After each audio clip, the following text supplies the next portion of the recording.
Hi Blues, welcome back to Blue Moon Rising TV. It's pick the team time and Walter is here to help us do that. It's City against Kiev. It's Champions League time. We're feeling excited, Walter. Indeed we are. It's what we've been looking forward to, the knockout stages of the Champions League, and we're not playing Barcelona. Yes, so that can only be a big positive, can't it, I think. Against Chelsea away the other day, we got beat quite heavily, but it was because of it was with this game in mind, right? Yeah, of course it was. I mean, I think you can almost pick to the game or the side we're going to play simply by looking at who we played against Chelsea. Yeah, okay, so process of elimination. We're saying that it's going to be easy. Watch us get this entirely wrong now, but we're going to give it a go. All right, so let's get going. In between the sticks, who is it? I don't think you can play Willie this time. No. I think you've got to be looking at Joe Hart. He's an absolute 100% definite starter for me. Yeah, okay. I think we'd like to see him probably start every game now until the end of the season, but it's probably not going to happen. But well, no, I think it might happen. I mean, there's a big debate at the moment about whether he should play the cup final. That's it, yeah. They ran a Manchester Evening News poll and it was 100% Joe Hart, so 100% Joe Hart in Kiev for me. Has there ever been a 100% poll result for anything on football? No, this is the first. People have spoken. Pellegrini, Joe Hart in there for the end of the season. Yeah. Okay, now moving to right back. Sanya is injured, so that leaves us with one senior option. Zabletta. It's got to be Paolo. I mean, I felt for Paolo the other day because he's surrounded by players he's not used to playing with. He'll be back with familiar territory and definite starter for me, Paolo Zabletta. Do you know, for me actually, I thought he was pretty good, especially in the first half. I thought he did his job of having an experienced head while everyone else was losing theirs around him. He was he was throwing himself in for tackles, jumping up for headers. Well, it wasn't so much that. I really noticed because I was behind the goal for the first half and I noticed that Zabletta was offering advice. He was talking to Tosin all the way through the game. He was actually, you could see him talking to the players and offering his undoubted experience from top to bottom throughout his career. So that was real captain sort of leadership for me. So. Yeah, you're surprising that he wasn't captain really. For me, in that sort of position, he should have been the captain. But anyway, okay, so we're going to go Zabba right back. Across the middle, we're going to go with our strongest two, which is Otamendi and company.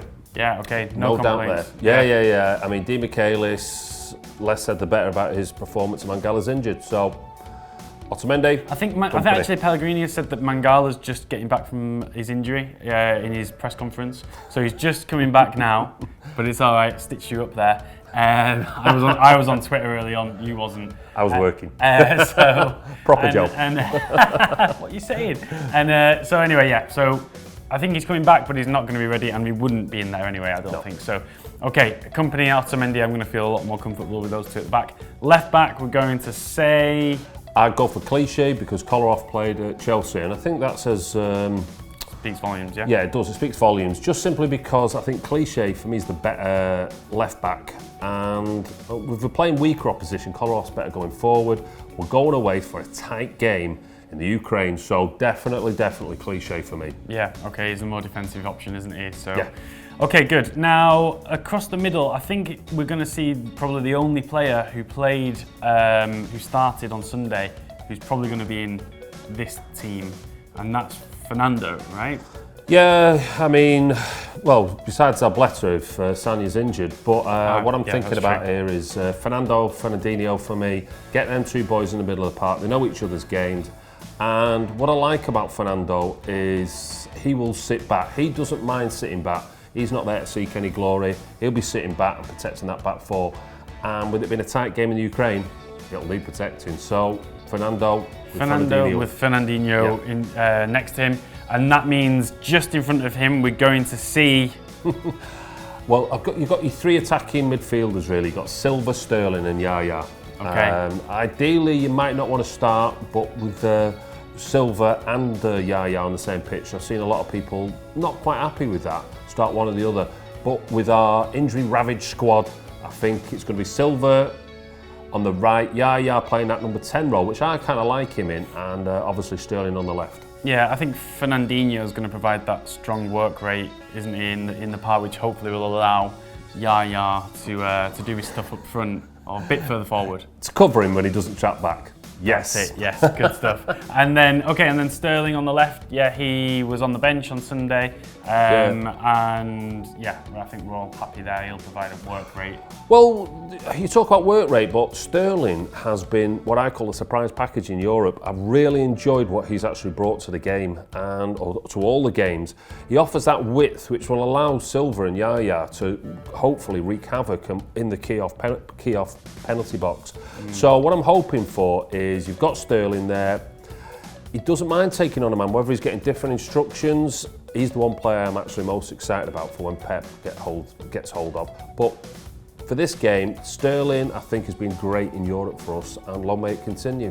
Okay, great. I'm happy with that as well. And then that only leaves one man who could be up front. Actually, there's another man out there who would be happy about seeing as well. But it's not Kelechi time. It is Sergio Aguero time. Yeah, definitely. I mean, Sergio Aguero is just arguably the best striker on the planet, and I love him to bits. Yeah. So definite, absolute. Case closed. I think we're happy with that. Nobody's going to argue with Sergio Aguero up front. Okay, guys, what do you think about that? Do you like the look of that team? Is that the one that you think Pellegrini will go for? We're happy with it. I think we can go over there. We can take something and come back to Manchester, just needing maybe a draw or a win. That would be great. Yeah, I mean, this is at the end of the day, this is what we've been looking forward to for the last few years. So Blues, let's enjoy it. Best chance ever of progressing further than ever. Well, we're not playing Barcelona, as I said, so yes, you're not wrong. Double thumbs up. All right, brilliant. Guys, let us know anyway. Drop a like on the video, comment with your score predictions, comment with the team that you think Pellegrini's going to go for. Let us know how positive you're feeling about this. Are you as positive as Walter? Probably not, but you can still be very positive. Subscribe if you're new to the channel, and we will see you for fan cams after the game.